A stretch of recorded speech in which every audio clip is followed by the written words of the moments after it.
Welcome to the second episode of Ghost Academy. I'm your instructor, Muji Shin. Now in the last video, I showed you how to make a full stealth run, the basics of the mentality and the strategies you need to have to complete a full stealth run. In this episode, we'll actually be talking about how when you go from squirrel mode into tiger mode, how to get that final kill on the last group. Now, as I said before, the three characters that we use are Bloodhound, Bangalore, and Mirage.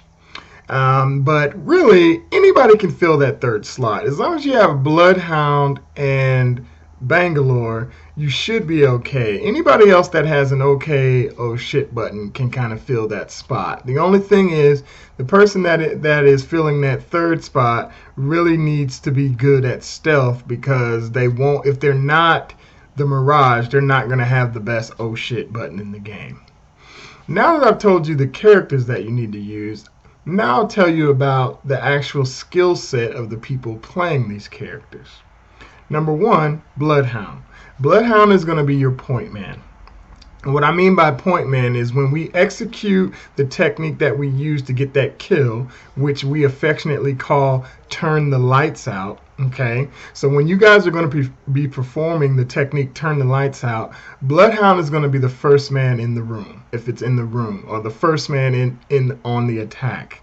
The reason why is because the Bloodhound's ultimate allows him to see in the smoke.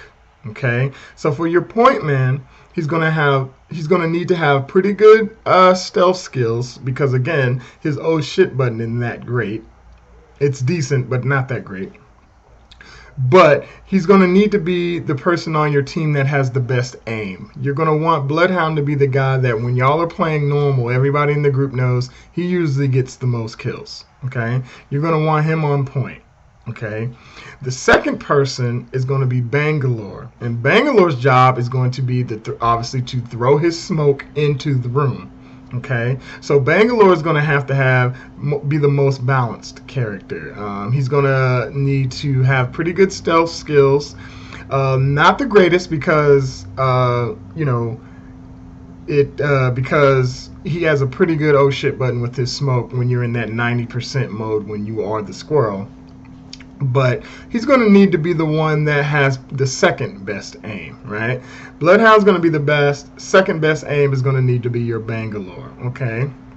And then the third character, which we usually have, is the Mirage, but you can supplement it with Wraith, because she has a decent oh shit button.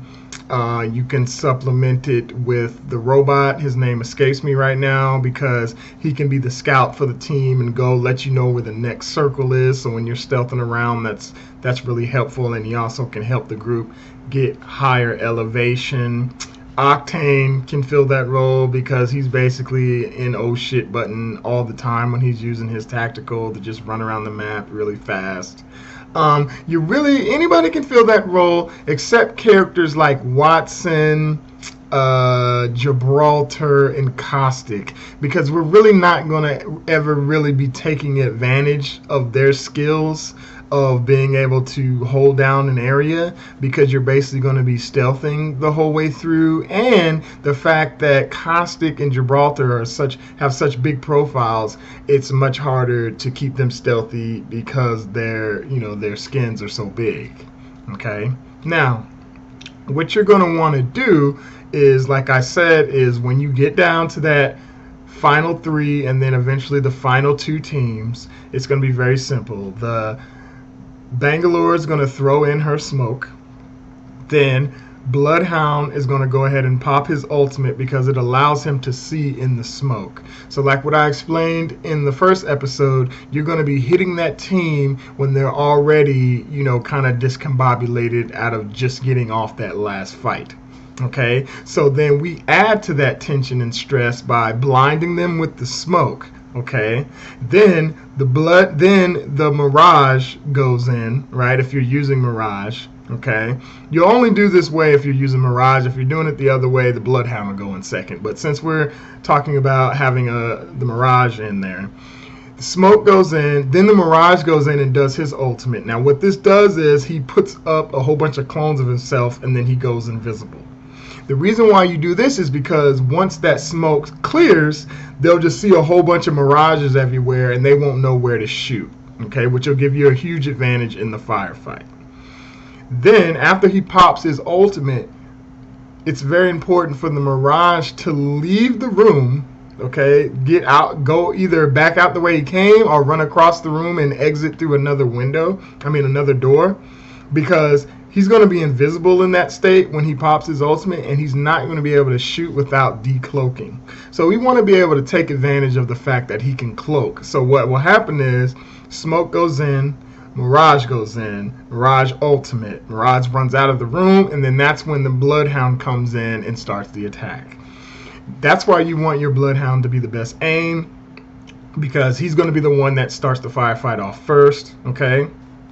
So then the Bloodhound enters the room, kills as many people as he can, okay? If the Bloodhound goes down, that's okay, because the second man in is going to be the Bangalore, okay?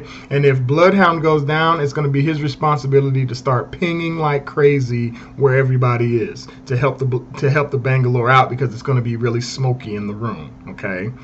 Bangalore comes in and kills as many people as she can. Now, usually this should end the fight, because Bloodhound usually can get 1 to 2 people in that darkness. But if not, Bangalore should be able to get 1 to 2 people. And then if Bangalore goes down, that's when Mirage is going to loop back around into the room, throw his decoy in to draw more fire, then enter the room, and usually we'll be able to take out the rest of the group. Now I have some video gameplay of us performing this technique, turn the lights out, and I'll be showing it to you here in just a second.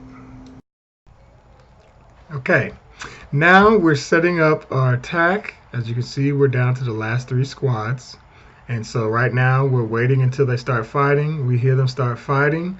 Now we're slowly moving in. Now you see Bangalore goes in, throws the smoke. Now I go ahead and pop the Bloodhound ultimate. Okay, now a grenade happened right there. That's why I don't go in the room. Then I see this guy. Now this is the advantage of turning the lights out. He has no idea I'm right there and I just eat him alive. He doesn't even get a shot off because he can't see, right? Now the other group already killed half the other squad. Now we realize, okay, there's only 1 guy left, right? My buddies, are saying it's just 1 guy left, just 1 guy left. So I'm like, okay, let's regroup. Let's get back together. You know what I mean? Because since it's just 1 person left, we know that he can't kill all 3 of us. So we know if we just stick together, he can't kill us. He's basically looking to just pick us off 1 by 1. That's really the only chance he has to win. So go ahead and heal back up. And then so now we start our search. We start looking for him. All right. My buddy goes out in front.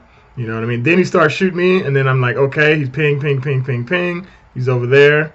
Right, we get the, what I'm saying, we are basically just starting to surround him now, maximize the damage. And we did this with a lifeline. We didn't even use Mirage and it was still effective. So now you can kind of see if we were using the Mirage, it would have been even more effective. They would have been even more confused. But that's the power of waiting till the end. Like I said in the first video, waiting until there's 3 squads left, and then just having a Bloodhound and a Bangalore to be able to pull off that final kill. So there you have it. And after this gameplay is over, I'll tell you a little bit more of what we're going to do in the next video. And thank you for watching.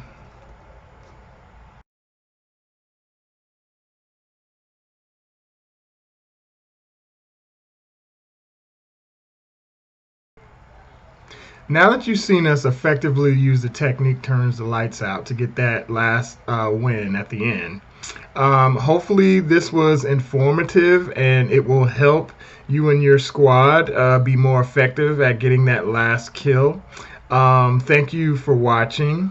Next episode, I'm actually going to be focusing more on the parkour aspect of the game and showing you gameplay of of me being able to evade people that have actually spotted me. Because when you're out there on the battlefield, sometimes you're doing everything you need to do, and sometimes you just get spotted.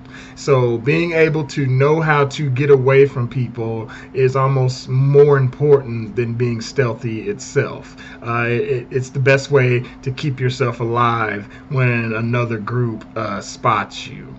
But until then, like I said, thanks for watching, and as always, stay stealthy.